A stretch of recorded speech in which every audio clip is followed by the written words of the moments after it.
আসসালামু আলাইকুম। আজকে আমরা ঘুরতে এলাম গোপালগঞ্জ ফুলপুর জমিদার বাড়ি। শুরুতেই আমরা চলে এলাম যে নতুন যে জমিদার বাড়ি আছে সেই দিকে। আমার বাম হাতে কিন্তু আছে সেই পুরনো জমিদার বাড়ি। এই যে দেখেন, আমি দেখাচ্ছি। এই কিন্তু আগে পুরনো যে জমিদার ছিল সেই জমিদার বাড়ি। আর এই যে পাশে যে দিঘিটা দেখতে পাচ্ছেন, এটা কিন্তু পুরাতন দিক। আগে যারা রাজা ছিলেন উনি এইখানে গোসল করতেন ওনার পরিবার সহ। এই যে দিঘিটা, আমরা চলছি সেই ফুলপুর নতুন যে জমিদার বাড়ি আছে সেইখানের উদ্দেশ্যে। আসলে এখানে আসছি আমরা যে নতুন যে জমিদার বাড়ি এটা দেখার জন্য। শুনছি যে অনেকটাই সুন্দর, এই জন্য আমরা চলে আসলাম। যে আশপাশে বাসা যে আমরা চলে আসলাম।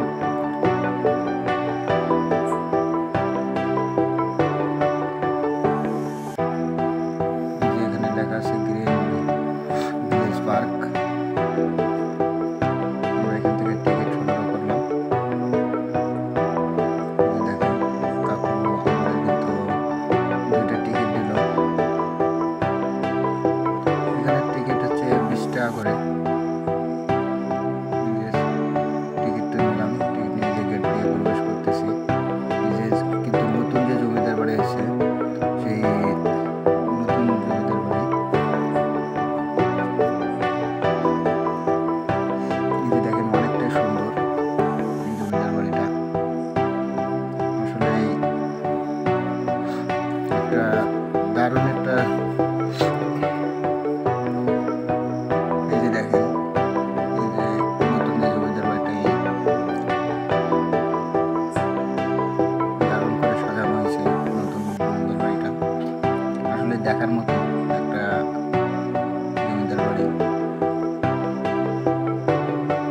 এই যে পুরো জমিদার বাড়িটায় এই যে পাশে একটা ভবন আছে। এখানে আরো অনেকগুলো জিনিস, ঘর আছে, জাদুঘর আছে।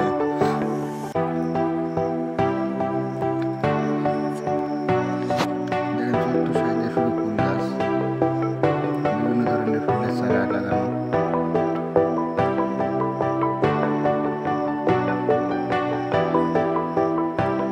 এই যে জমিদার বাড়ির যে গেটটা প্রবেশ করার জন্য, এটা এখন কিন্তু বর্তমান বন্ধ আছে এই গেটটা।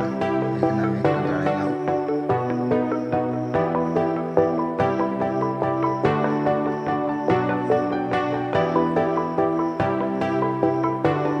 আসলে সুন্দর যে মুহূর্তগুলো এখানে আসলেই বোঝা যায়। এই যে আমরা চলছি, যে মন্দির আছে এখানে, জাদুঘর আছে, সেদিকে যাচ্ছি।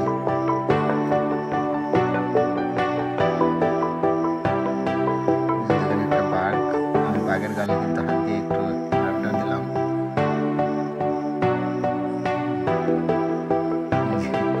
মনে হলো যেন যে বাঘের গালে হাত দিয়েছি, বাঘ আমারে কামড়ে ধরছে, সেরকম একটা অনুভূতি হলো।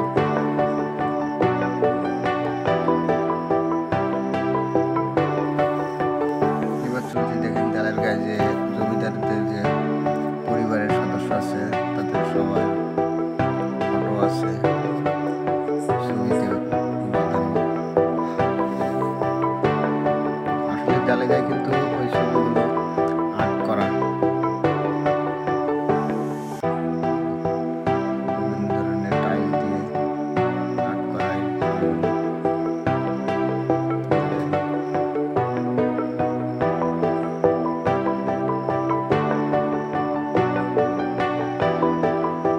এই যে জমিদার কিন্তু ওই বসে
ভালো থেকো, সুখে থেকো সবে,